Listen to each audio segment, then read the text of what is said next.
They think that you're physically not capable to do this job. And at that point, I was like, all right, well, I'll show you. Stress is good. Certain levels of stress are good.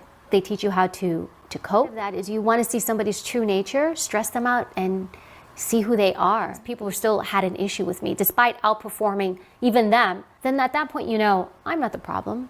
You're the problem, right? Weak people push other people down so that they can feel stronger. Some people don't want you here. They don't think you should be here. And I remember thinking to myself, I just showed up. Just you entering the Secret Service, what you had to do with your mind has been incredible, and that you said that you had to build mental armor in order to be part of it, and that the Secret Service have to basically break you down in order to build you back up. Talk to me about that and what it takes to build mental armor. Well, usually when you go through these types of academies, one of the things they do is they break you down. They're not there to tell you, keep going, good job. Like, you will not hear any of that stuff. They put you through a lot of stress. And part of the psychology behind that is, it's actually called a hormetic effect, where you induce small amounts of stress into someone, and those small amounts of stress, when they happen, you learn to cope with them. And so you cope, greater stress, you learn to cope, greater stress, you learn to cope. And so what happens is you are a very different person from the day you show up, day one, to the day you leave, because that they are helping build your resilience.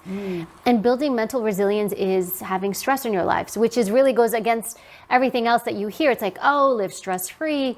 You don't want stress in your life. Everything should be zen. It's the exact opposite, because if you're not, think of it this way, if you're not dealing with any stress, if you're not dealing with adversity, you're not dealing with obstacles, then when something does happen, you're not going to know what to do.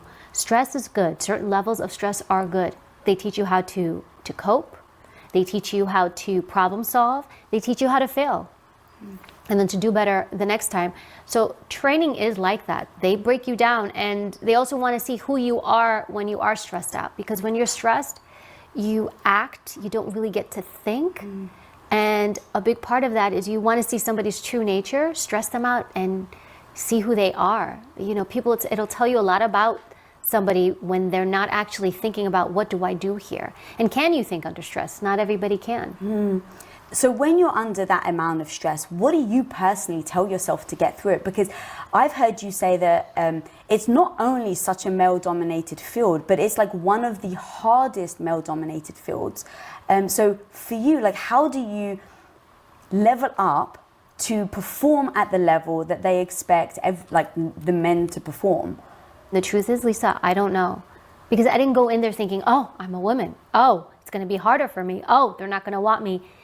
It didn't matter to me, because if I went in with that mindset, I'm a woman, because right then and there, I'm defeating myself, because I'm thinking because I'm a woman, first of all, I'm making it a negative that I am a woman and it's a problem. And so now psychologically, I'm putting myself, before anybody even had a chance to put me at a disadvantage, I just put myself at a disadvantage, because and you know, fill in the blank. I am put your race, put your ethnicity, put your gender, put whatever you want. I am this, no one's gonna like me. But you show people who you are. If you sit there and you're verbally trying to convince everybody, hey, I should be here, hey, you should respect me, hey, you should this, you're gonna go bananas. And so you just perform. So in areas where I was weak, I performed. If I had to run, look, I was not a great runner. I never had to run before. And so I went into the academy, and I was like, the running we did was beyond running. It was just running with gear on. It was running with boots on. It was running just for miles and miles. It's running in the heat, in the freezing cold. I had to work on it. And so when we finished running during the day in training, guess what I did at night? I went running. And so there's this level of psychology. It's like I was there. I had earned my place there, and I was staying. I wasn't going anywhere. So beyond that, we have so much power. We don't realize, and we think that when we hear this noise or chatter around us, it's up to you how much you let it penetrate you. It's like you create this mental shield. So it's, who do you let in and what do you keep out? If after I did all these things, people still had an issue with me, despite outperforming even them, then at that point, you know, I'm not the problem. You're the problem. And so sometimes it's like, I'm actually not weak. You're the one who's weak. Right? Weak people push other people down so that they can feel stronger. Hearing people's opinions is important, because they can help guide you. But it's also important to know which opinions you should listen to and when which opinions you should not listen to. Can you differentiate the difference between those that matter and those that don't? How do you decide that? In my case, when I went, my first week of training actually with the Service Academy, I remember some guys pulled me aside and they said, some people don't want you here. They don't think you should be here. And I remember thinking to myself, I just showed up. How do people not want me? And the reply was, well, they think that you're physically not capable to do this job. And at that point, I was like, all right, well, I'll show you. And so it wasn't about me getting into an argument and debating it. It was about doing it. And I think we process things in our head. And sometimes thinking, worrying, all that stuff, we create our own mental chatter and it distracts us from actually moving forward.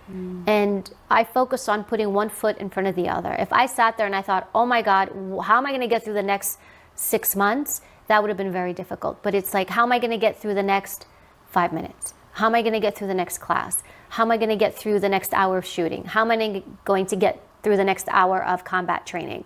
And that's how I did it. That's how I approached it. But when you see that you're doing all these things and you're doing well, you also have to check in with yourself. Am I doing everything I can? Yes, I am. Am I succeeding? Yes, I am. So it's not me, it's you. But if I'm falling short, if I'm not running at night, if I'm not training hard at night, and I just show up there waiting for people to accept me, well then, now it's me. And so a lot of it is self-assessment. It's 50% you, and then it's 50% the other person.